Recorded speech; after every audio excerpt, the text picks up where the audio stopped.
The Okanagan is such an amazing place to live. Everything from the recreation that I get to do, skiing, biking, fishing, people like golf. But then there's also all these great wineries and all this great produce that comes out of the valley. And I love hearing, seeing, experiencing new things. Well, food, I think, like from my perspective, it's not just about nourishment. I mean, here in the Okanagan, we get a deep history, and food plays a big part in that. And I think the seasons tell a story, and the differences in every year tell a story.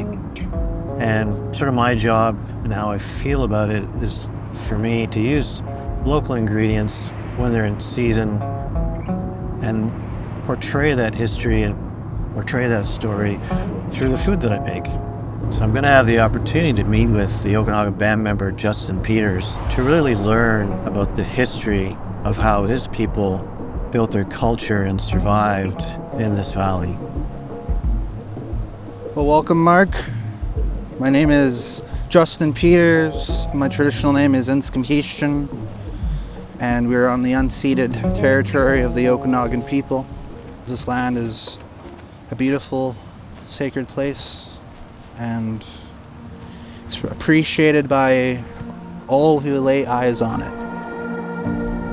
In our chaptik, our traditional stories, there was a time before human beings where there were just animals, and then before that, the animals had they had sumich, they had spiritual powers, and Creator, he gathered all the animal people and said, there's a new creature coming. And this creature is going to live here and is going to affect the rest of history. He's a really pathetic creature, but he's going to have a big effect. And if you don't treat him well, it's not going to work out. And so all the animal people, they gathered together, and the chiefs, the 4 food chiefs, they discussed among themselves, what are they going to do to make sure they can live with this new creature.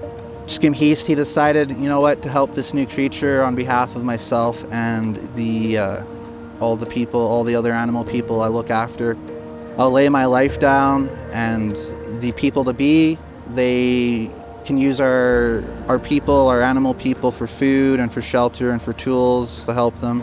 As long as they respect our spirits, things will go well. It's definitely an Okanagan story. I think it is to put value on the natural environment. It's to look at what exists in nature and to see that there's more behind it than what we think. It's that it has a value. Like, I think having that empathy for the environment, a little bit of empathy for ourselves, and just to think forward and try to find a way to continue to grow and not go crazy with our progress, but to walk forward in a way that keeps us safe, keeps the animals safe. This place has always been a significant place for the Okanagan, and we have a song that gets sung at a lot of conferences and stuff. And the words translate to, we are beautiful, we're Okanagan, and we're beautiful because our land is beautiful.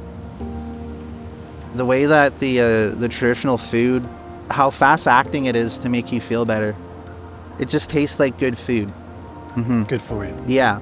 They've done archaeological studies on remains found in the Okanagan Valley, and based on the shape of the molars of the people found, it said that their diet was up to 90% fish.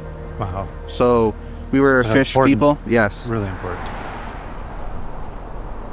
When I make food at the restaurant, I really wanted to tell the story of the Okanagan. I wanted to tell the story of the now. I wanted to tell the story of the history, so that when people are eating the food, they get a sense of the place and the time. I just learned a lot. Like, I traveled to a new place, and part of the experience that you get is eating the foods of that area. You're just absorbing history and culture by eating. It's like you eat wild foods, and like he was talking about his peoples, you feel better, and you kind of feel the nutrition instantly that's coming from that. We cook food, and you put a lot of love and effort into it, and I think that sort of also maybe people can taste it on the other side. It transcribes through the dish because you care. In my world, I make food that represents the Okanagan. I make food that's to be enjoyed, to nourish, and to tell a story. With the salmon, I'll be serving kind of a vinaigrette, relish sort of thing with the sumac. It's amazing.